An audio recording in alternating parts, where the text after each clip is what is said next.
Hey everybody, I'm the Ranting Monkey, and today we're going to take a look at our first moron of the new year.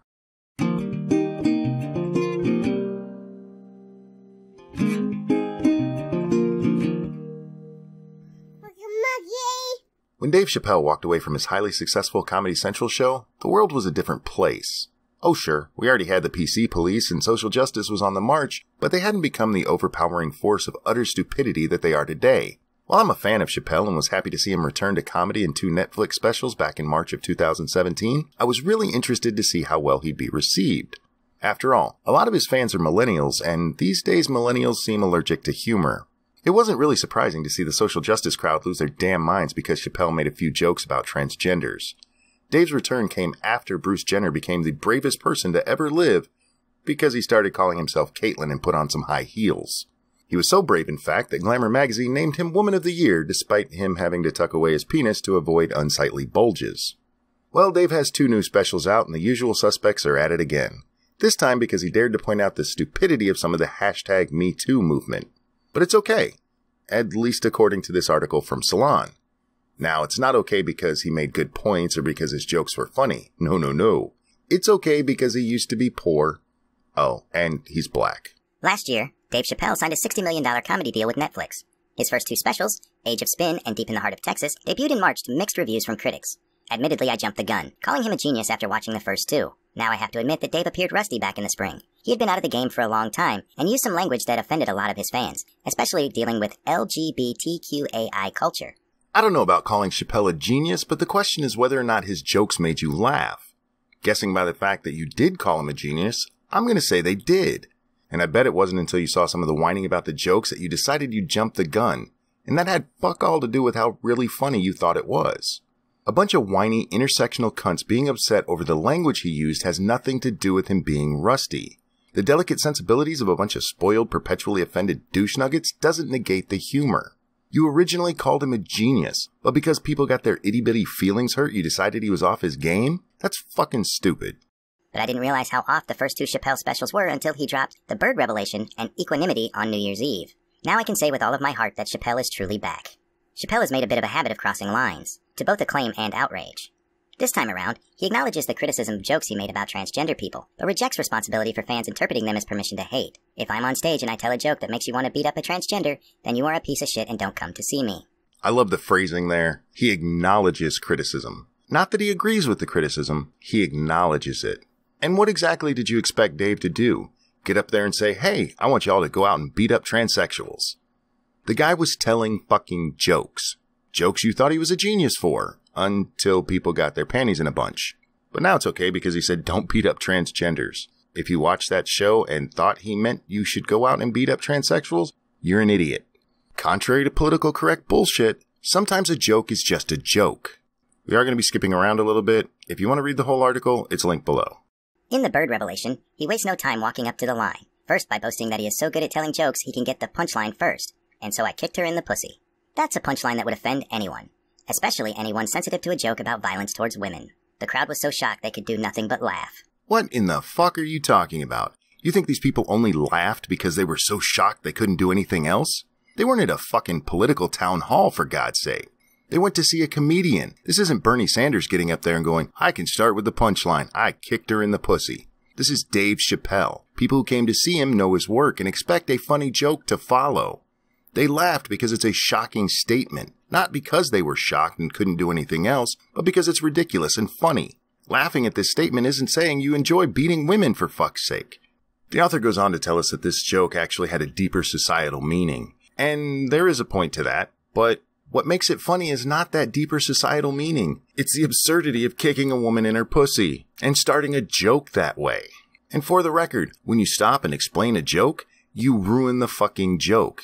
Speaking of ruining jokes, we're going to skip ahead to the part where this author thinks Dave really crossed the line with the hashtag #MeToo movement and Louis C.K.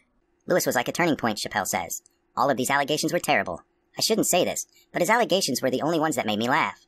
When you think about it, he's jerking off. He's surprising people. I picture all the comics in comedy reading it like, word, it's terrible. I'm sorry, ladies, you're right. At the same time, Jesus Christ, they took everything from Louis, he says. It might be disproportionate. I can't tell. Chappelle then addresses the women Louis harassed with comments that have been widely criticized. Show business is just harder than I thought. Then women sounded like, I hate to say it, they sounded weak. I know it sounds fucked up and I'm not supposed to say that, but one of these ladies was like, Louis C.K. was masturbating while I was on the phone with him. Bitch, you don't know how to hang up the phone? How the hell are you going to survive in show business if this is an actual obstacle to your dreams? I know Louis is wrong here. I'm just saying, I'm held to a higher standard of accountability than these women are. I want to stop and say I agree with Chappelle here. Out of all the sexual harassment scandals that have come out of Hollywood, the Louis C.K. one is just insane to me. A bunch of female comedians gave him permission to beat off in front of them. He wasn't chasing them through hotel lobbies with his dick in his hand screaming, "Watch me, watch me." I don't get the desire to have women watch you choke your chicken, but for fuck's sake, they consented. They could have said no. And now Louis has had his sexual fetish leaked to the world and his career destroyed because women let him masturbate in front of them. That's fucked up. To those who are angered by some or all of these lines, I would point out that he also calls these men wrong over and over again between every punchline. I'd never belittle or discredit anyone's struggle or victories, but he is right to say that firing some abusive executive like Harvey Weinstein will not change the fundamental problem of misogyny in America.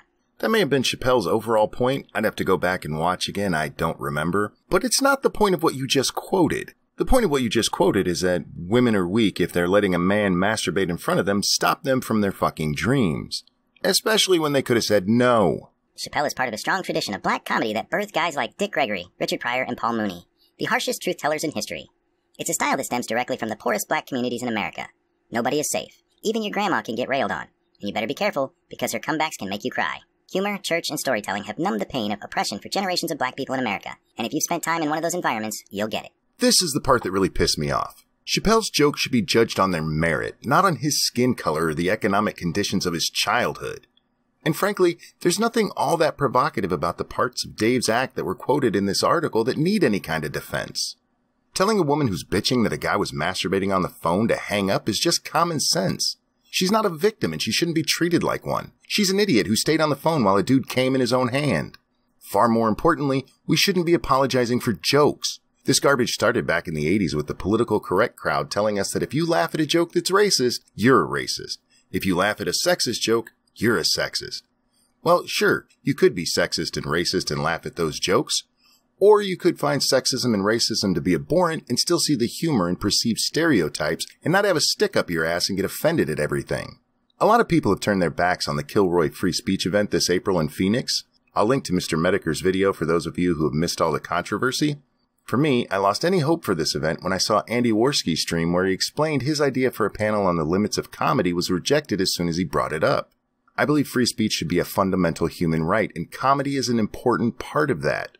Oftentimes, the political world is influenced by comedians who push the limits. Comedians are granted more leeway when skewering sacred cows in societal conventions, and we need them doing that.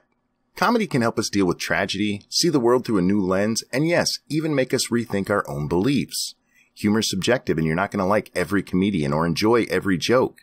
That doesn't mean it's not a joke. Nor does it mean we need some uptight jackass explaining why the offensive joke was okay because of the comedian's skin color. Alright guys, that is going to wrap up this one. If you're new here, please hit that subscribe button. If you enjoyed the video, please give it a thumbs up and share it with all your friends. Thank you so much for watching. I'm the Ranting Monkey, and I'll see you next time. Chappelle is part of a strong tradition of black comedy that birthed guys like Dick Gregory, Richard Pryor, and Paul Mooney, the harshest truth-tellers in history.